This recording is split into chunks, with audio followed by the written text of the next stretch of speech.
So guys, আমি বাসায় যাব আজ 12টায়, 12:30টায়।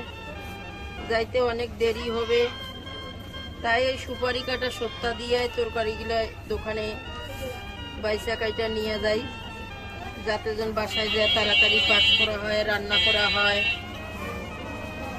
আমার বাসায় যাব, আবার তরকারি কাটবো, আবার দেরি হয়ে যাবে, অনেক দেরি হয়ে যাবে।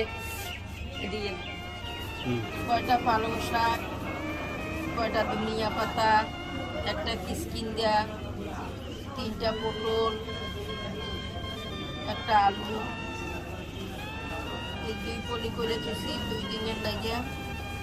শাক বেশি হবে সব গিলে দিলে, তাই আমি একটু করে দিলাম। পটলের বিচিটা রাতে বাজে শক্ত হয়, তরকারি মজা লাগে না, তাই বেশি ফলাই দিলাম। দিয়া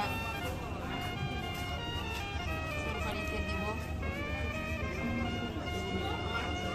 তরকারি কাটার প্রতিদিন কাজগুলো দোকানে করে নিয়ে যাই, বাসা দেওয়া তরকারি আলাদাভাবে কাটলে অনেক রাত হয়ে যায়।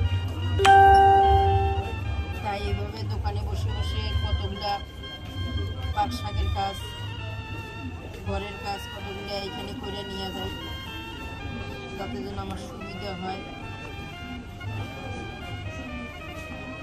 একলা মানুষ কে করে দিব কোন? বিপদের দিন তো কেউ থাকে না। আপনারা বলেন যে এখানে আপনারা কেউ হেল্প করে না। ঢাকা শহরে মানুষ কেউ হিংসা করে, কেউ ভালোবাসে। কে কার কাজ করে দেখুন, কেউ কারো কাজ করে দেয় না।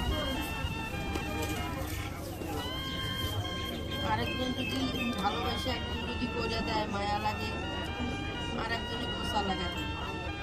আর কি ডেলি ডেলি কাজ করে দেওয়া লাগবে? এইভাবে আমার পাশের মানুষ কি বলে? আপনারা দূরে আছেন, তাই আপনাদের মায়া লাগে, কষ্ট লাগে, এগুলো হয়তো বলেন।